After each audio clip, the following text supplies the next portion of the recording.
Okay.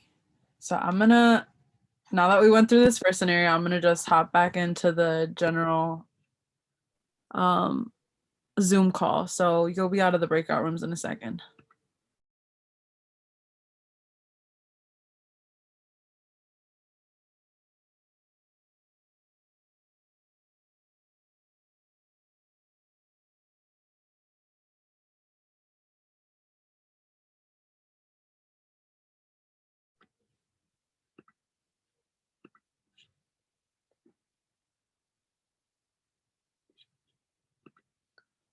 Hello, welcome back.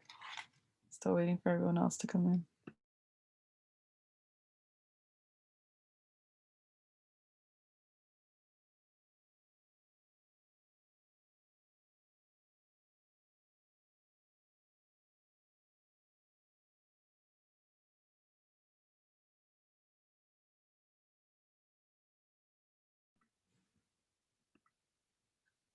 Some people are still in the okay. The first group is still in the breakout room. Okay.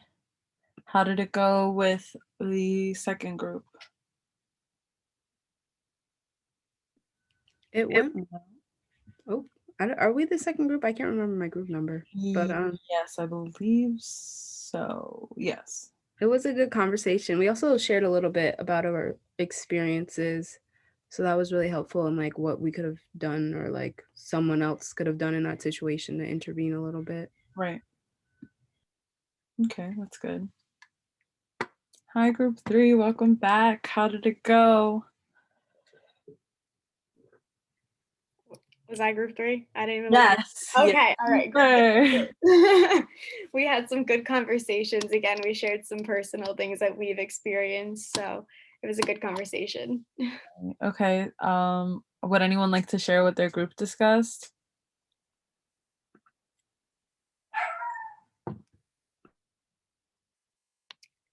I could start.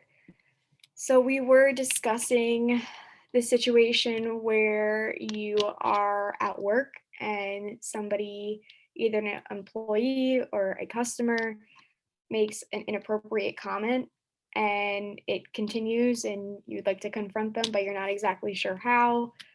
We had talked about pulling over a manager, trying to rectify the situation that way if you don't feel comfortable enough to do it on your own.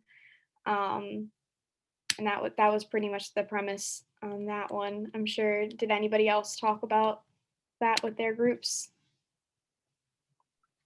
Our group discussed what to do in a classroom setting or just an on-campus setting in general where someone's sometimes racially profiling, sometimes just like a misogynistic comment about like, oh, you're good at this for blank and something based on your identity.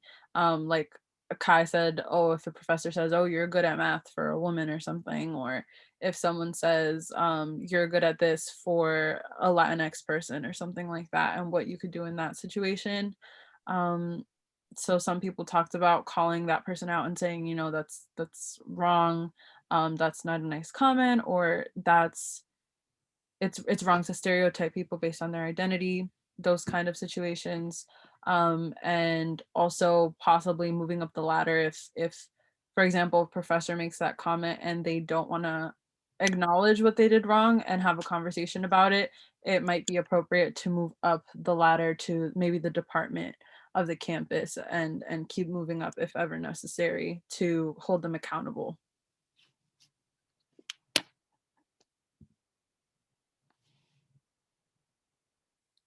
Okay, anything else before we move on to another one? Okay, quick question. So do we like the breakout rooms, or because it's a small group, would you prefer doing it all of us, or are the breakout rooms like easier for people to talk one-on-one?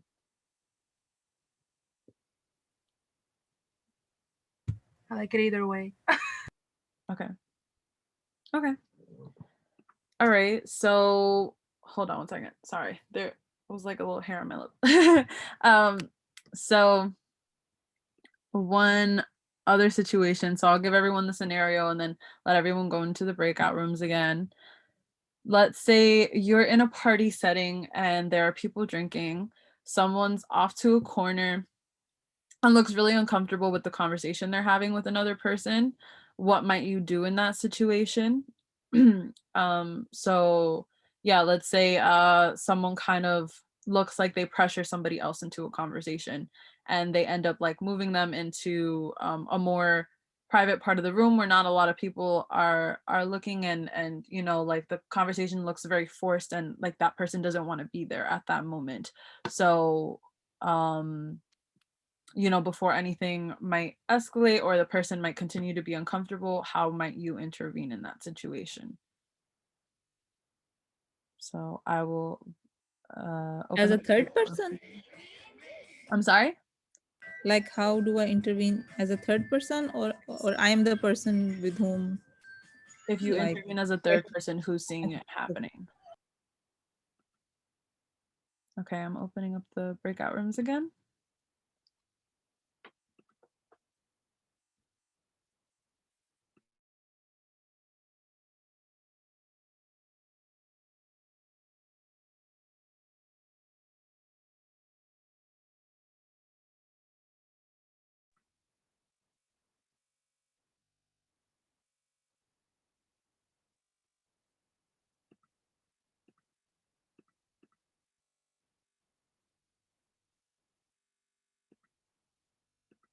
Thing. I think that's like one of the easiest way to intervene because then the person will catch on right away. Like that's something like get me out of this situation. And you're like, yeah, okay, let's like dip real quick. So yeah, that would be like my first thing to act like a friend, I guess. I thought about that too, because I feel like I've seen even like some videos of some women doing that. And it's honestly like you could honestly just see like the fear kind of wash away from the person that's being like interrogated at that moment. Like just having somebody reach out and be like, oh, like I see that you're in an uncomfortable situation. I'm trying to like help you get out of it is super important. And then also you're wedging yourself between the perpetrator and then the person that's being interrogated, so it doesn't seem so one-on-one and they don't really have that power dynamic anymore. So it's like first of all you're breaking the power dynamic between the two, and then you're also giving um the person the kind of like the ability to leave the situation where they might feel really stuck. So I feel like that's just like super important and helpful.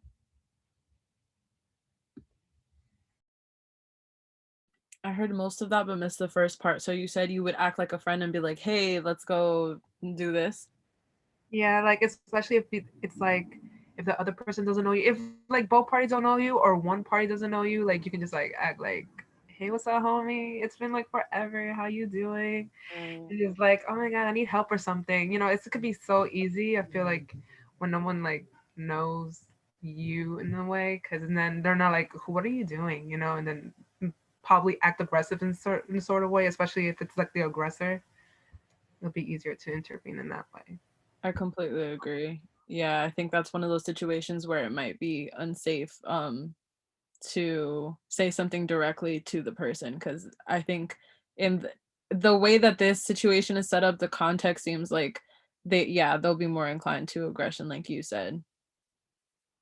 Yeah, you never know like how much they intended to make the situation escalate. So that can be really scary. Yeah, especially you mentioned that they like put that person in a corner, like in a more secluded place, so you can already tell like the intention is not pure or is not in the highest of that person's good. You know, it's just like something that was supposed to turn out negative. So Yeah, absolutely.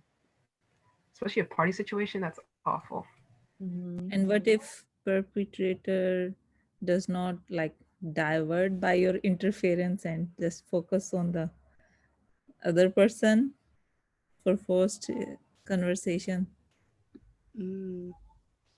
I think even steering them away, or if you're at a party with a group, like allowing the person to like grab onto them, or even like bringing them over to, if you have like a group, or like even if you're by yourself, kind of just bringing them completely out of that situation, both like mentally and physically, so that they have the space to like leave. Because sometimes during interactions like that, that person might feel stuck. So like actually physically allowing them to like come out of the corner and like out of the situation could be helpful. Yeah, and yeah, I think that's a good question, Go Wash. I think personally, I would kind of direct my attention a little bit to the aggressor in the sense that I would I would I guess I would play dumb would be my first instinct and be like, "Oh, why do you want to stay over here? Like the party's over there. Don't you want to go see what they're doing? Like they're being foolish over there. Let's go watch and laugh." And kind of pretend I'm trying to like pique their interest and like just be a socialite and get them involved in the rest of the party as well. Because again, doing anything saying anything that might offend them is probably not the best course of action in that context. I know I wouldn't feel safe that way, especially if it's a situation of a man and a woman and the woman needs help. Also, being a woman myself, I would not feel comfortable putting myself in a corner. So I just try to dip as best as possible and entice that person to leave with us even for the time being, and then find a way to separate from them once there's a larger crowd seeing us, that we're visible to more people.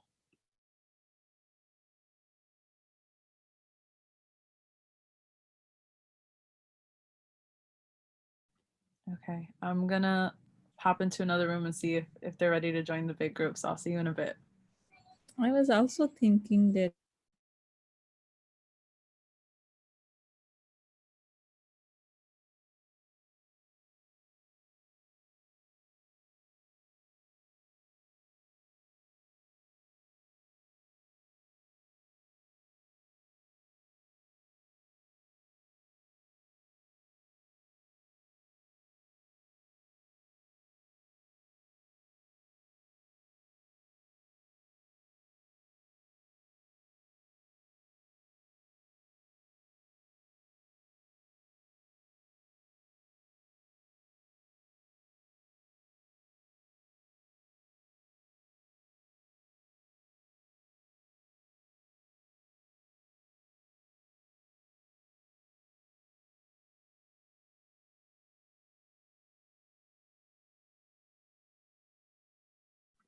Hi everyone, I'm shifting currently to charge my laptop, giving everyone a minute to rejoin the main Zoom session.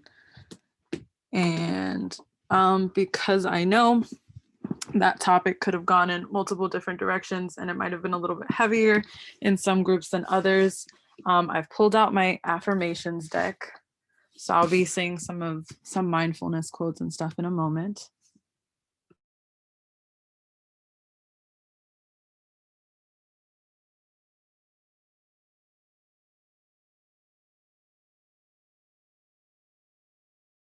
If necessary, you might want to take this moment to do a little bit more deep breathing. I have, and while you do those deep breaths, it's cool to listen to some of these quotes as well. So some of these affirmations, let's see. I choose not to worry about the things I can't control. May my words today overflow with love. If I truly believe it, I can create it. May I be happy. May I be peaceful. May I be free from suffering. May they be happy. May they be peaceful. May they be free from suffering. May all be happy. May all be peaceful. May all be free from suffering. I like that one. I think even in these situations where these hypothetical situations where we're dealing with people who adopt a really strong sense of ignorance, I think the only way forward is if they find peace and educate themselves. So I like that affirmation a lot. Let me read one more. This one's a quote adapted from a saying by the Buddha. Every morning I am born again. What I do today is what matters most. I like that. Okay, so I think everyone's back now. Feel free to start sharing what you discussed in your group.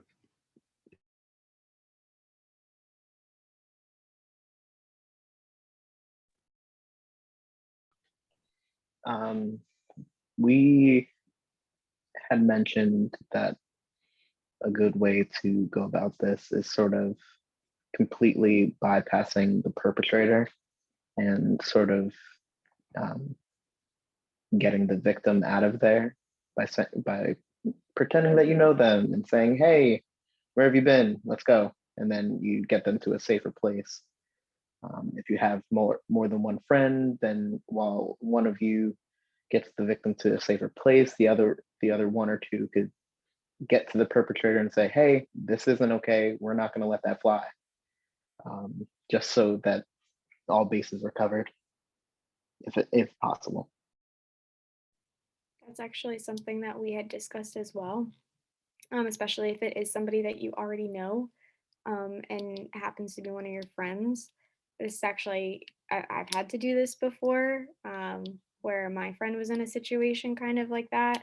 Nothing got too out of hand, but we were able to kind of grab her and say, "Hey, I have to go to the bathroom, you want to come?" And I kind of got her out of the situation before anything got too aggressive or, before anything progressed. So yeah, definitely you get the victim away from the situation entirely if you can do so, if you're in a safe, comfortable state of mind. Because oftentimes, I mean, I was just also thinking about it for myself. I'm 4'9", I'm a small girl. So I need to make sure that I have a backup or backup plan, or I have somebody kind of backing me, because now you could be entering that situation yourself. So that was also something we had discussed. Definitely. If you go back to those pointers about is it just a safe situation, um, that context seems very much like the perpetrator is going to be more inclined to be aggressive, and you don't want to put yourself in that position. So that's when being verbal directly to them is probably not the best solution unless you have a strong like amount of people around you to help you in that situation. If it's just you and that person and whoever else might be um offended or cornered off, then you're better off just diffusing the situation entirely and not creating more tension. So you might not want to call out the behavior immediately. Sometimes the priority is getting everyone out of the situation safely. Okay, so moving on to another scenario. Let's say you're out at a restaurant with your work buddies or acquaintances, and you overhear one of the people in your group make a racist comment towards another customer. So maybe some things to consider are how close or comfortable are you with this acquaintance? Do you think they'll get very defensive? Do you think maybe even the rest of the group might kind of turn on you if you call them out on their behavior? And how much you go about that? What might you specifically say so they're a little bit less defensive about it and spend more time thinking about their actions?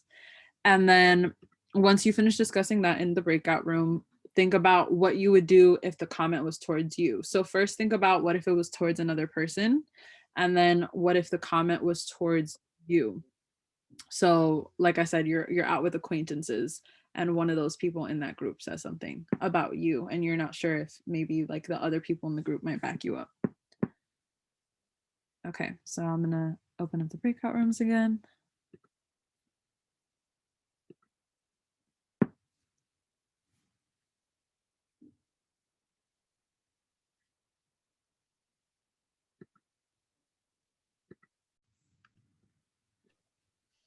Hello. I noticed Like Nicole just left, yeah. so I'm back here with you guys. I've been floating around the rooms, but here I am again. I definitely have experience with this one, being a server, well, having served at a restaurant for a few years. How certain servers would say, "Oh, I want you to take that table because those type of people don't tip," or something like that. And those people have ranged from racial groups, racial/ethnic groups, to age groups, because the younger a person is, the less likely they are to tip in certain people's minds. Um, so I think it would just sort of be worth it to take a little bit of time to educate, since, you know, having a decent work relationship would be better than just completely disrespecting your coworkers, because that just makes your shift harder.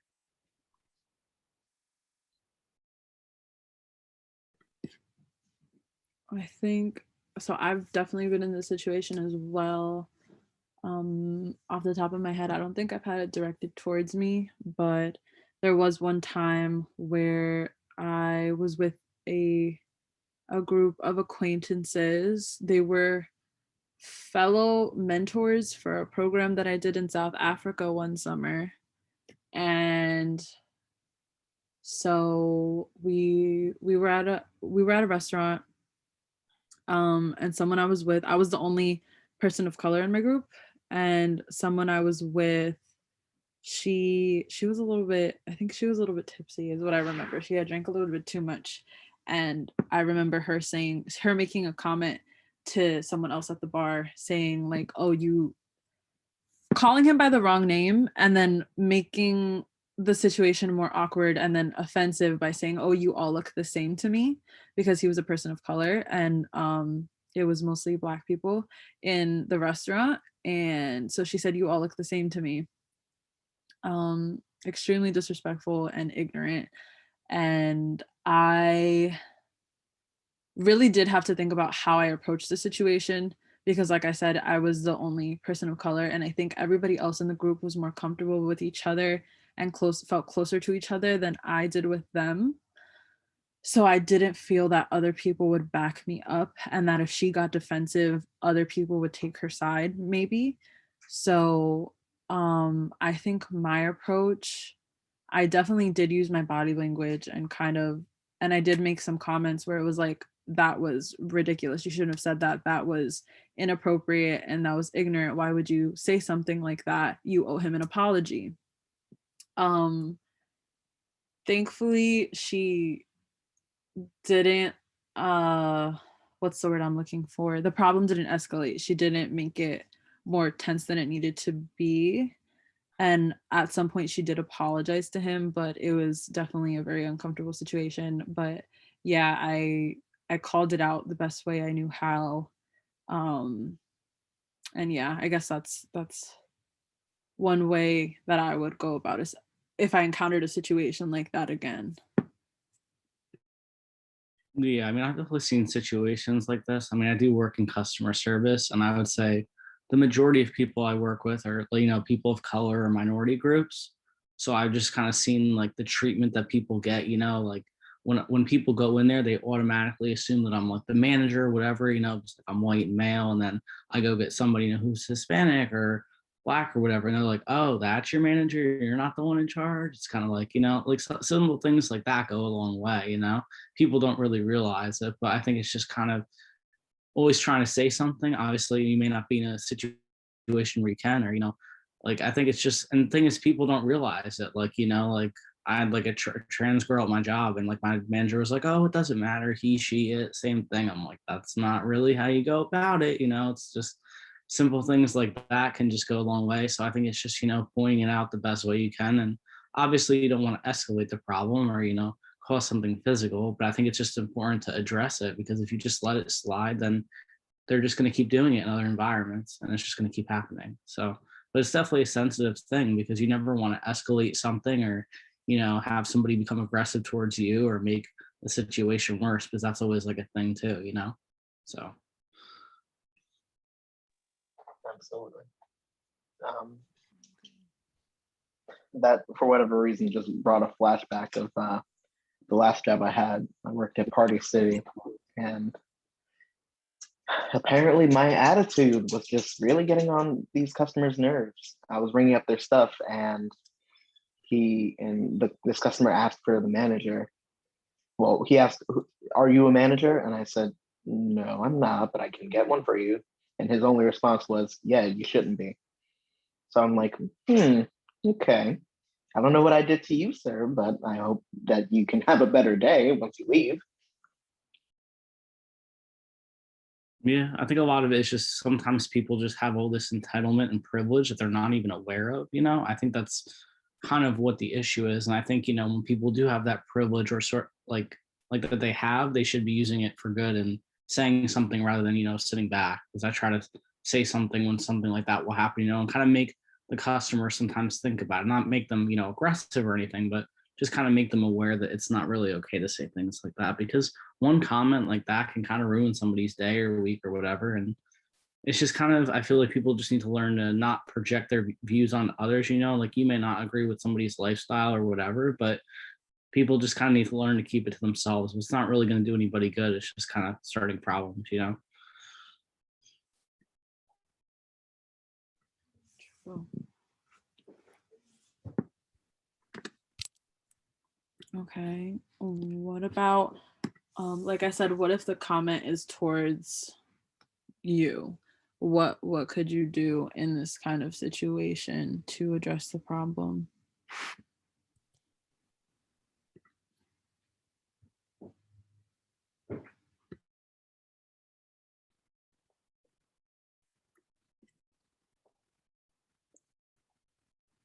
Yeah, I don't know. I guess it's a tough one. I mean, my kind of approach is like, you know, question them. I feel like, you know, kind of make them think about it. Like, I mean, I've had like, you know, people at work say something, you know, like, oh, you're acting too feminine or whatever, like, you know, and I think it's just like saying something that kind of almost like reverse psychology in effect, you know, making them question because they wouldn't like it, you know, if I questioned their masculinity or something, you know, they just wouldn't like it. So it's kind of like, you know, kind of simple things like that. I feel like, you know, I mean, when you're in that situation, it's kind of like hard for you to react, especially when it's towards you. So I don't know. It just depends on like what environment are you in. You know, are you gonna have people that are gonna back you up or that are just gonna walk away? Because, you know, I've seen lots of videos on YouTube and things, and you see lots of situations where people get, you know, discriminated against, whatever, and people just walk away. It's like, you know, they just turn the other way and they just walk. So I definitely agree with that. If the comment was towards me, I definitely would try to sort of bring in some questions. Like if this was me overhearing a server say, "Oh, I don't want that table. That black kid's not gonna tip me." Whoever does come over, I would say, "What makes you think I'm not gonna tip? What? I'm sorry that you've had a bad experience in the past, but am I any of those people? No, first and foremost, before you even try to say that I look similar or I am somebody that you've seen before. And then also I would sort of, you know, keep my integrity in check and make sure that like, you know, if they were worried about tipping, I would make sure that they get tipped. I was a server too. I understand that it's difficult and it's extremely frustrating to not to basically know that you're not going to get money and then you don't get money. But then that's also an education moment where it's like, okay, if you understand what a self-fulfilling prophecy is, you're expecting to not get tipped, you're going to give bad service. The bad service gets you no tip. Sometimes it doesn't shake out like that. You give the best service you possibly could and still don't get tipped. It just happens, unfortunately. But you don't need to take it out on every single person that reminds you of that bad situation.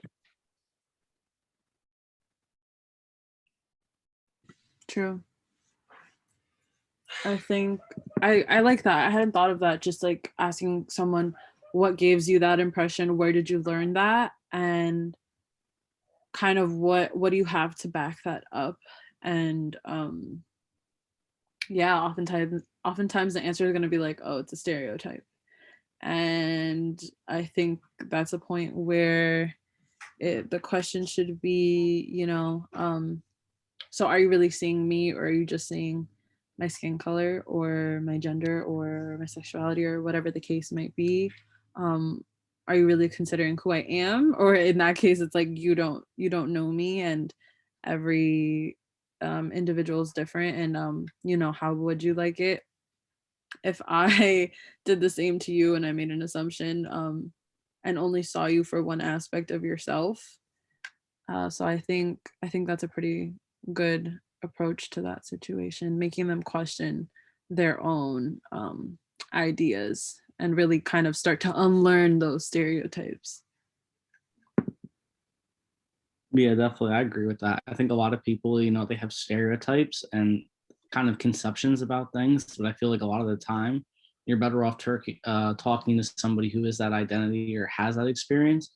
And then it kind of makes it more personal because I feel like, the media kind of portrays things in a way that's not really accurate sometimes. They kind of show the negative and just kind of enforce a lot of these stereotypes. But I think it's important for people to understand, just because somebody is this identity doesn't mean they fit all these categories. I think every person is unique in their own way and has their own, abilities and disadvantages. But I think it's just kind of important for people to realize that just because you are an identity doesn't mean you fit inside this box. I think that's kind of an issue that a lot of people have with that sort of thing. Right.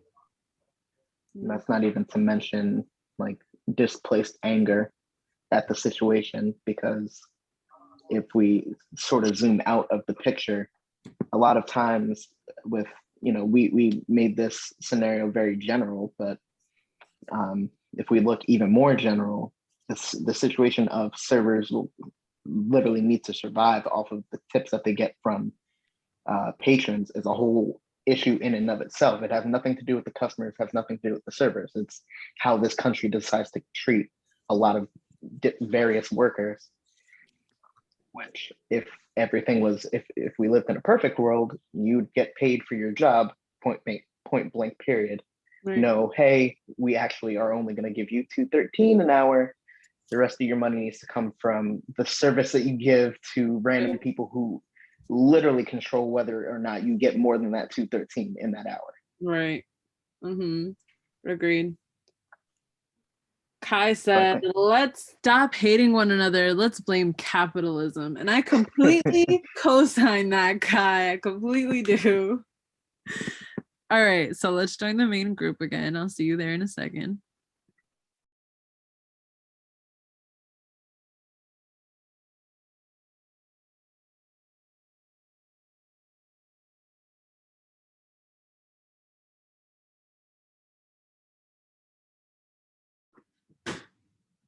Hi, everyone. I hope you had some good conversations. Waiting for a few more people to rejoin.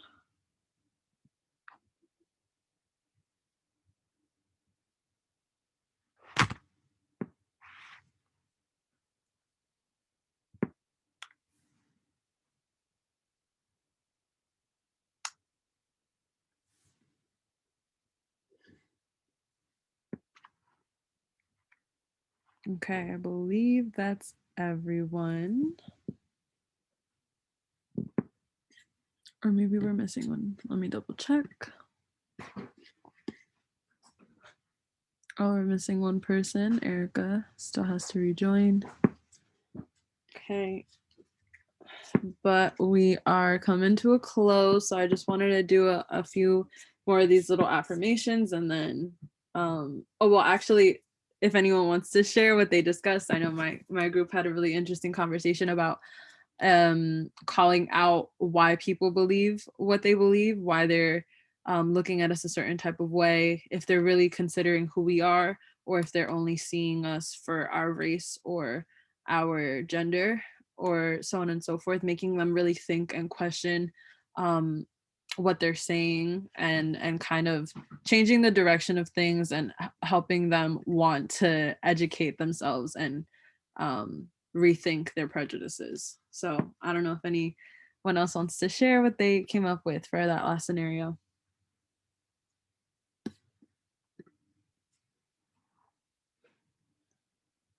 Well, we mentioned that it could be very difficult to even speak up on something that's happening towards you, especially if it's a friend group.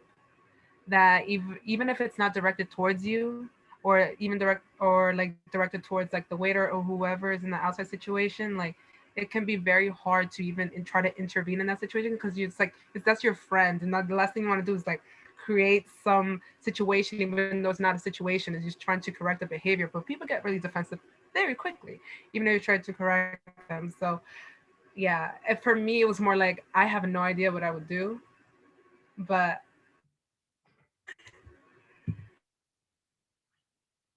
Oh, you froze. Or maybe I froze. What was that last part, Mary Alice? That I don't. It's a little blurry for me, so it might just be me. Yeah, I think it's probably me. But yeah, it's me. Definitely me. That it will be difficult to I guess ooh, it's so bad. You can type it in the chat if anything. Okay. I heard everything up to it would be difficult for you to call something out towards you. Sam, if you want to share. Yeah, I don't know. I think it depends on like, if you were to say something, like are the people around you, going to like stick up for you or whatever, because I feel like that's kind of a thing that I would think of, if I'm not really in a safe environment, where everyone kind of has the same ideas I have. It may not be the best way to say something, because I've had situations where I've like wanted to say something and I've been like, behind the counter at work and I'm like, probably not the best idea because, the person saying it is maybe like, 6'2" and I'm like 5'5", what am I really going to be able to do?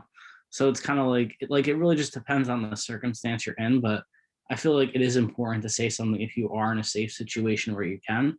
It may not always be the case, obviously, but and I feel like, kind of like that reverse psychology, like Melanie was saying, and I was in that group too, and kind of just making the person think about it, even though they may not change their belief right away or kind of their way of thinking, it may make them like, think about it a little longer and maybe kind of watch before they say something, so maybe it won't happen again. So I feel like that's kind of an important aspect as well. We had actually discussed that too, especially if it's an acquaintance or a friend, somebody that you already know very well. Oftentimes, when you choose friends, you look for people that are reflections of yourselves or maybe some similar personality traits. And if people get too comfortable, sometimes I guess they can kind of cross that boundary. And if there is a situation where somebody makes a really racist comment towards another person, kind of attacking their identity, you have to reset that boundary and make it clear to them during and after, maybe individually away from the situation, that that's not okay and that needs to be rectified. So that was something that we had discussed about breaking boundaries and reinstating them. Yeah, I like that. Thinking back to the micro intervention event from last week and sort of what Mary Ellis was getting at, I think, especially if it's a coworker slash friend sort of deal, it is sort of it might be worth the time and energy to sit and educate them. That way you're not breaking the relationship by just flat out calling them out in the rudest way possible. Because if it's just a coworker, yeah, sure, you're not there to make friends. Some people have that mindset, but making enemies at work makes your entire shift harder. And if it's a friend, then if you care enough about that relationship, then you would want to sort of like help your friend see the light, so to speak.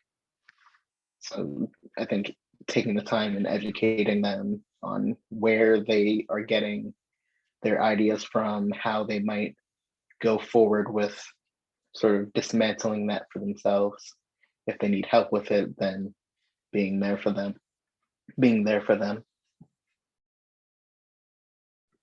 Agreed. I like that. Thank you for sharing, Kai. Okay. So, like I said, just to wrap up, I'm going to read a couple of these cards as a closing. So, first affirmation, I'm not what happened to me. I am what I choose to become. I'm always learning. Today, I choose the beginner's mind and open myself to boundless possibilities. And one more, may I be led from the unreal to the real and from darkness to light. So, thank you everyone for joining us today. I hope you all learned a little bit of something. And like I said, try to take a look at that article if you get a chance so you can kind of continue combating these issues when you actually see them and make sure to practice them as much as possible. Otherwise, we will see you all next week, same time. And remind me what our next week event is, someone on the e-board. Psychological healing through creative action. Yes. So we're all going to be outletting kind of for some of us, trauma or just anything going on in our mind psychologically through creative action, meaning anything from creating a poem to coloring or painting, drawing, whatever you're into. So being constructive about how we outlet our emotions. So definitely join us then. We're very excited to work with you all and see what you come up with. Other than that, have a great week. Take care of yourselves, and I'll see you again soon. Bye. Take care, Bye, guys. everyone. Bye. Everybody. Bye.